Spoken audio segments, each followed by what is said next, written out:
I'm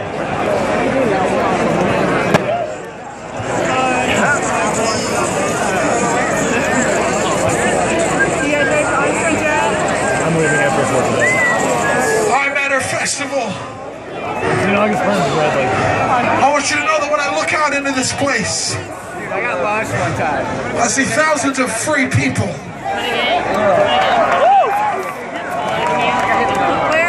I want you to know that when I look out into this place, man, I see world changers. I see destiny and purpose, and I see a plan that is incredible and wonderful, man. I want you to understand, first and foremost, you're not an accident and you're not a mistake. God doesn't regret making you. And I want you to know, second of all, man, that your sin has not surprised him.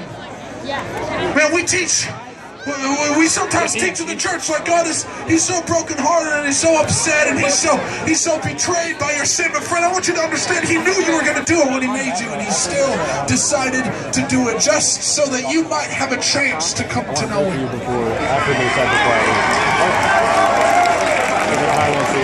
Now I want you to come. I want you to think about something for just a minute. I want you to think about this truth.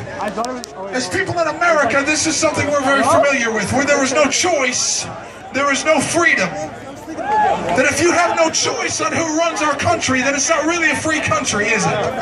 If you have no choice on how you spend your money, it's not really a free economy, is it? Right? If you have no choice on what you say and cannot say, it's not really freedom of speech. Now I want you to understand something. When Christ shed his blood on that cross, he made you free.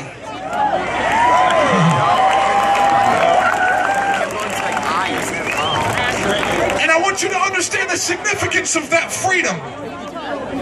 The freedom that he gave to you by the power of his shed blood on that cross was not necessarily freedom from sin. It was not necessarily freedom from condemnation. It was not necessarily freedom from the wrath of God or from hell. It was the freedom to choose.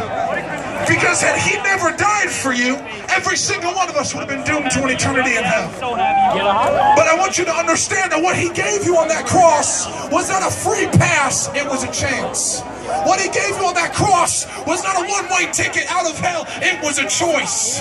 Friend, so I don't come here to try to persuade you into anything. I don't come here to try to force anything down your throat. I don't come here to try to push you around and tell you what you have to do. I want you to tell you that when my King and my Savior, named Yeshua Jesus the Christ, the Son of the living God, hung, dying and dead on that cross, what he gave you was an opportunity, a way out of your sin, a way out of the wrath and the judgment that comes as a result of your sin, a way into a love that is so indescribable we could stay here forever and ever talking about it and never come close to touching it, friend. So I don't come here to talk anybody into anything. I come here to tell you, and I don't know who I'm talking to when I say this, I come here to tell you that you walked into this place with an empty hole in your heart, man. You walked in here so fed up and dissatisfied with your relationships with your friends, and you thought that once you got a prettier girlfriend, your life would be better, and you still hate yourself. Man, you thought that maybe once you got more popular, once you got better clothes, once your parents finally got through the divorce, then things would calm down and you feel better. But something inside of you is still screaming, it's not enough. It's not enough.